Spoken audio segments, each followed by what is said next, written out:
Man who was down and out but did a full 180 with the help of his community. We met Joe Salvaggio all together in August. At 84 years old, Joe was rebuilding his Fort Myers Beach home by himself. His wife had passed a year before Hurricane Ian.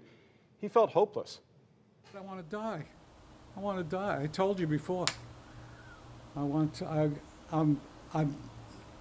without hope anymore. No, I'm old. I'm 84 years old, and I have nothing to look forward to. Oh, we hated hearing that. Only Wink News showed you how Joe was caught in a series of broken promises and the $40,000 he sent to a builder who wasn't building. Our crews quickly jumped into action to find out what was going on. You saw his story. He started calling him, a lot of you, showing up at his house. Even Fort Myers Beach icon Rick on the Roof came to do his part there. This community came together to help Joe finally feel hope. With me, had a very, very positive impact on my life. So now the saga of rebuilding Joe's home is finally coming to an end. A Wink News reporter Liz Byro is telling us how Joe feels getting his home back. Joe Salvaggio sat on his pool deck and smiled. The view is a lot better these days. So is, well, just about everything. All I see now is good. I only see the good. For the first time in his 85 years, he's living in a new house that does feature some of the old. There's David, Percy's, the Pietà. Pieces he picked up, most he bought with his wife.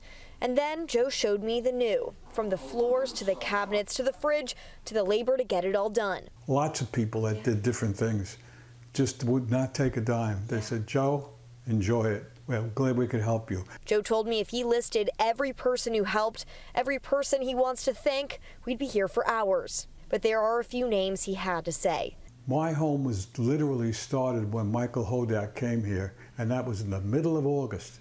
And I'm here. That's a miracle in itself.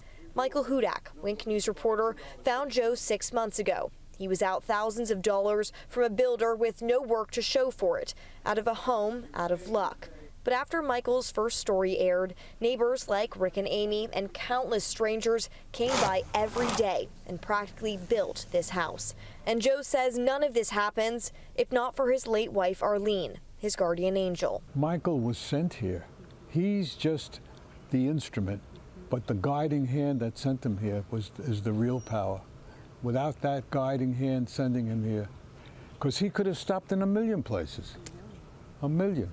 But Joe knows Arlene sent Michael here because he needed a hand. How depressed I was and felt there was no hope. That's all a distant memory now. You got to forget all that and just look forward and keep pushing. No matter how hard it is, force yourself to look at the positive and the good in all the people. Because even when life is hard, Joe knows life is good. Liz Byro, Wink News.